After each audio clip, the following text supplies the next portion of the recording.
স্বামী দীপঙ্করের জন্য নতুন সিরিয়াল থেকে বাদ পড়লেন বউ দোলন রায়। ঠিক কী ঘটেছে বিস্তারিত জানাচ্ছি আজকের এই প্রতিবেদনে। তো বন্ধুরা, অবশ্যই সম্পূর্ণ ভিডিওটি দেখুন। চ্যানেলে নতুন থাকলে চ্যানেলটিকে সাবস্ক্রাইব করে পাশে রাখা নোটিফিকেশন আইকনটি অল করে রাখুন। আর আপনারা কোন জেলা থেকে আজকের এই ভিডিওটি দেখছেন, জায়গাটির নাম আমাদের কমেন্ট বক্সে কমেন্ট করে জানান, যাতে করে আমরা আপনাদের ধন্যবাদ জানাতে পারি। চলুন বিস্তারিত পর্বে যাওয়া যাক।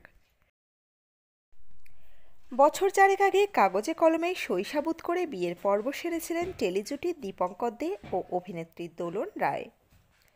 যদিও তাদের সম্পর্কের বয়স 28 ছুঁয়েছে।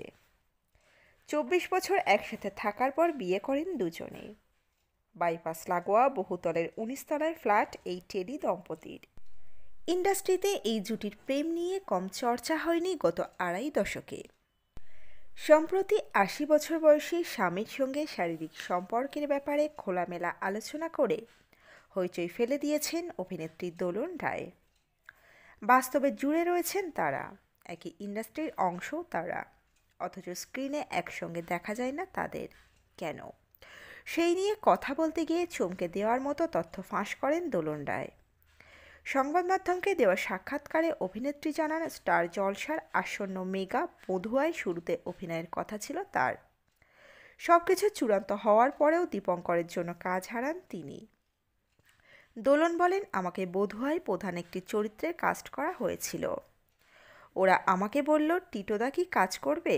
সবারই একটা সুপ্ত ইচ্ছা থাকে ওর সঙ্গে কাজ করার জন্য। আমি বললাম, কথা বলে দেখো, কারণ ও তো নিজের শর্তে কাজ করে।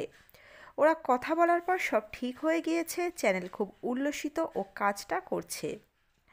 পরদিন আমাকে ফোন করে বলছে, দোলনদি, তোমাকে না আমরা নিতে পারছি না। সিরিয়ালে দোলনকে নেওয়া হয়েছিল বাড়ির বড় বৌমার চরিত্রে। অন্যদিকে দোলনের শ্বশুরমশাইয়ের ভূমিকায় কাস্ট করা হয় দীপঙ্করকে। স্বামীকে পর্দায় বাবা বলে ডাকলে সিরিয়াল শুরুতেই ট্রোলের মুখে পড়বে আশঙ্কা জন্মায় নির্মাতাদের মনে। তাই বাদ পড়েন দোলন।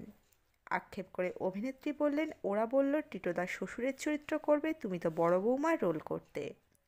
সারাক্ষণ তুমি স্ক্রিনে যদি বাবা বাবা করে ডাকো তাহলে প্রচণ্ড ট্রোল হবে। আমি তোমাদের এই সিরিয়ালে স্ক্রিন শেয়ার করাতে পারবো না। যদিও এটা আসলে দর্শকদের লোকসান, যোগ করেন দোলন। বাবার বয়সী বিবাহিত পুরুষের প্রেমে পড়েছিলেন বছর 24-এর দোলন। রবি ঘোষের নাটক দলে কাজের সূত্রে আলাপ দুজনের, সেখান থেকেই প্রেম। দোলনের সঙ্গে দীপঙ্কর সম্পর্কে জড়ান তখন অভিনেতার মেয়ের বিয়ে হয়ে গিয়েছে। টিটোদার প্রেমে পড়ে সমালোচনার ভয়ে একটা সময় টেলিভিশনও ছেড়েছিলেন দোলন রায়।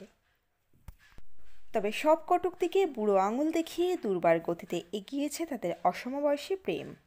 বিদ্রূপে তোয়াক্কা না করে একে অপরের হাতটা শক্ত করে ধরে রেখেছেন তারা। ট্রোলারদের উদ্দেশ্যে দীপঙ্করের একটাই বার্তা, কেয়ার করি না। তো বন্ধুরা, এই পর্বে ছিল এতটুকুই। খুব দ্রুত ফিরে আসবো এরকমই নতুন করে পর্ব নিয়ে। অজানা গল্প চ্যানেলের সঙ্গে থাকার জন্য সকল দর্শক বন্ধুকে অসংখ্য ধন্যবাদ। দেখতে থাকুন, চোখ রাখুন অজানা গল্প চ্যানেলে।